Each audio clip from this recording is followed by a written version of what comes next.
السلام عليكم ورحمة الله وبركاته. أهلا بكم من جديد في قناة الإمر والحمل والعصافير. النهاردة إن شاء الله هوريكم ما شاء الله الجوز اللي باض لسه بايض أول بيض أهو. حطيته جبتله الضروة، كانت عندنا ضروة لفتها له وحطيتها له وبدأ يرصص فيها ويظبط فيها. مخدش يومين ما شاء الله ولقيته باض. طبعا أهو باضه لسه الزغلول معاه ما شاء الله عليه، اللي بدأ يبتدي ياكل أهو. أول ما طبعا زي ما احنا متعودين يبتدي ياكل وكله تمام وجاي نقله بحيث ان انا ما اخسرش الزغلول.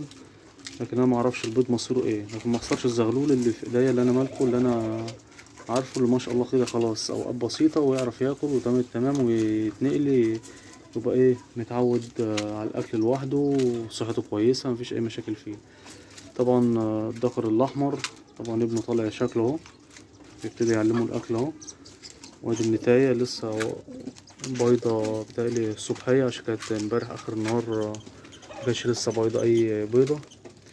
طبعا حطيت لها القش. بصوا يا جماعة ما شاء الله في النص كده هي ايه اللي ظبطت الشوية دول، يعني هم الشوية دول كده هي اللي مظبطاها اهو، الشوية البساط دول. لكن انا لفف لها الكبير ده وحطيته لها، هي بدأت تجيب الرفيع ده بحيث اللي ايه حوالين البيضة ايه متظبطة كده.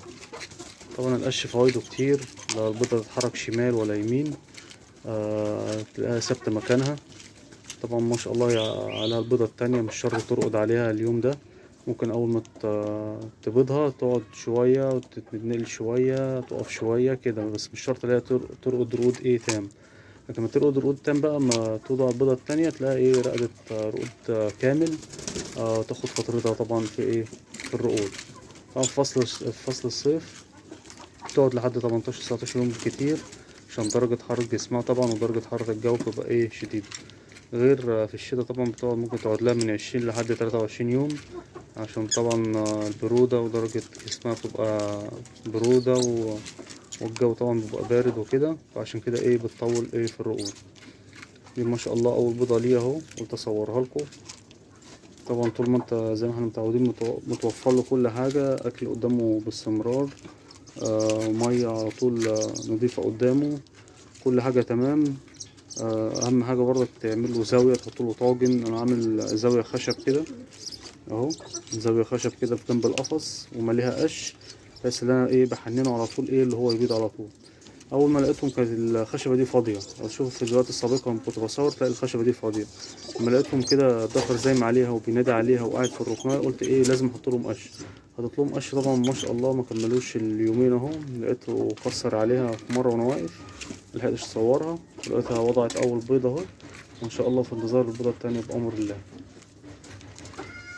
دول طبعا بيضين اهو، البيض ما شاء الله سمر اهو كده ما شاء الله في انتاج اهو جنين اهو. البيضة ما شاء الله اسمرت خالص اهو اهو. ده يعني يعتبر مثلا ممكن سكة 5 ايام ولا حاجة، او اقل مثلا عشان مش حاسب لهم بصراحة، او ازيد بحيث ان هي تفقس. اول ما تطلع ان شاء الله ايه هصورها لكم على طول بحيث ان احنا نشوف الزغلول من صغره وهو طالع من البيضة وحياته بقى واكله ازاي، ونشوف هنحطله ايه او منحطلوش ايه.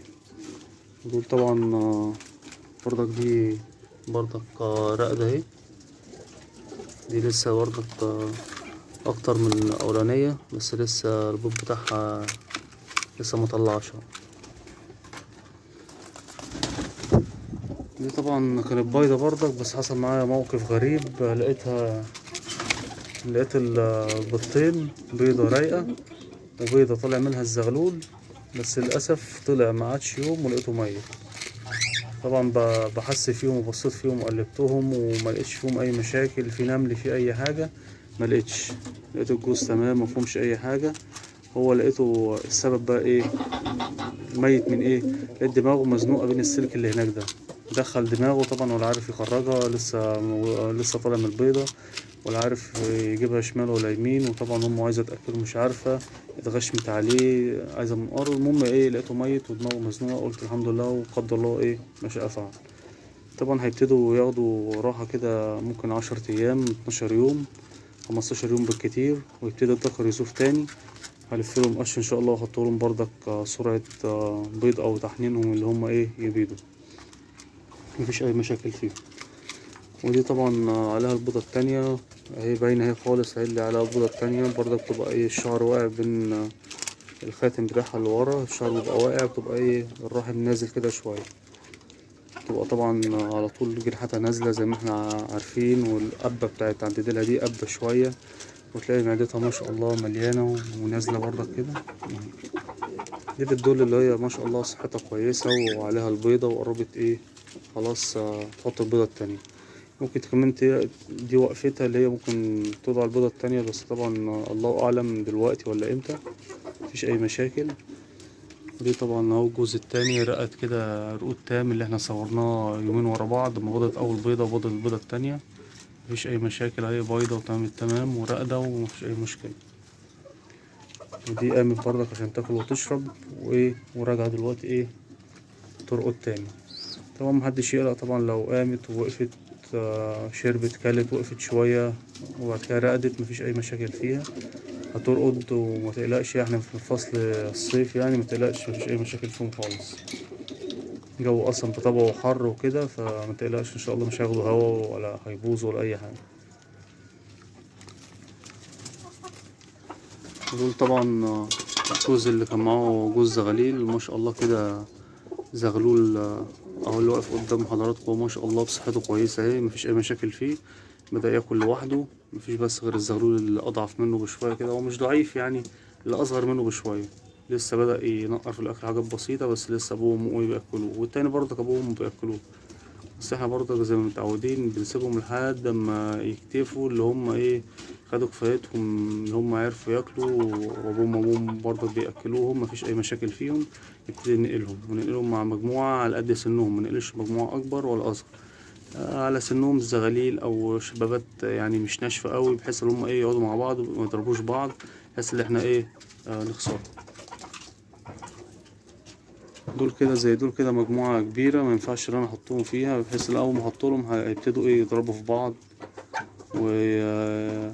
ونخسر مثلا اذا كانوا كلهم يخشوا عليه مثلا يقعدوا يضربوا فيه وكده، طبعا ممكن يتأذى في دماغه ويتأذى في جسمه وموت. احنا لا، احنا في غنى عن الحاجات دي كلها، بحيث ان احنا ايه ننتج على نظافة وننتج اللي احنا عايزين، اذا كان نهدي حد، اذا كنا نبيع، اذا كنا نتاجر فيه، ما يبقاش الفرد مصاب او في اي جرح او في مثلا في دماغه حاجة او يطيروا له عين او في اي مشكلة في اي حاجة.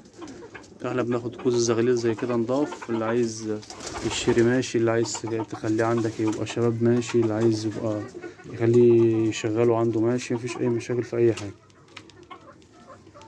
طبعا اهي انا قلت برضك ايه اصوركم ولا واوريها لكم، بحيث ان هي ايه بيضة اول بيضة اهو. حياة اليمامة كده زي هي اول ما تحط لها الشبيط اول بيضة، ومش شرط تكون رقبة، تكون قاعدة عليها. وده تدخل برضك في اي حاجة بتطير ولا اي حاجة حمامة تيجي على القفص، طبعا هو الحامي بتاع لما تكون نتاية بيضة او في زغليلة في اي حاجة بيدنوا ايه يزوم كده، بحيث ان هو ايه عايز يهجم عليه.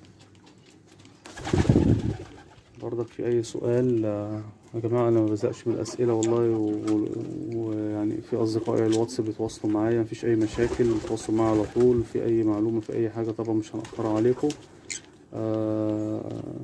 احتاجته لو في حد معهوش رقم الواتس يحتاجه يقول لي وانا اكتبه له، في اي مشاكل فيه برضك نشاور بعض ونكلم بعض، مفيش اي مشاكل. طبعا في اصدقاء ساعات بيكلموني فون او واتس، انا والله ما بزهق، عشان في ناس كانت بتكلمني تقول لي انا معلش هو اتصل كذا مره يعني وعند الراجل وخلينا كلمت الراجل وكده، اللي انا اوصف له مثلا فرد هو هيجيبه كده يعني، خلينا نتواصل مع الراجل بتاع العصافير وكده، لحد ما جاب ما شاء الله جوز يمام كويس.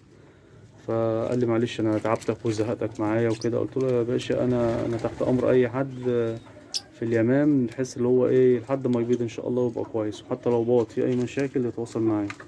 احنا دي مثلا احنا هوينها وانا حببها وما بزقش من الكلام منها، وبرضك يعني عايز اوصلك للاحسن والاحسن في اليمام. كل ما اعرف حاجه طبعا مش هبخل وهكتبها لكم مثلا او اعملها لكم فيديو، بحيث ان احنا ايه نتواصل مع بعض على طول، فيديوهاتنا ايه تبقى ايه ما شاء الله عند كل الناس، ويا رب تكونوا تستفيدوا منها. يعني احنا بنوصل لكم المعلومة يعني ايه بالكلام البلدي اللي احنا ايه بنشوفه ونتكلم عليه على طول، ما بنزوقش او بنعمل اي كلام، لا بالبلدي كده زي ما احنا مربيين احنا بنتكلم، وكل واحد بقى ايه يعني يدعي لنا كده اللي يوفقنا كده اللي احنا ايه نبقى في احسن دايما. طبعا ما تنسوش اللايك والشير والاشتراك في القناة لوصول كل جديد. شكرا ليكم والسلام عليكم ورحمة الله وبركاته.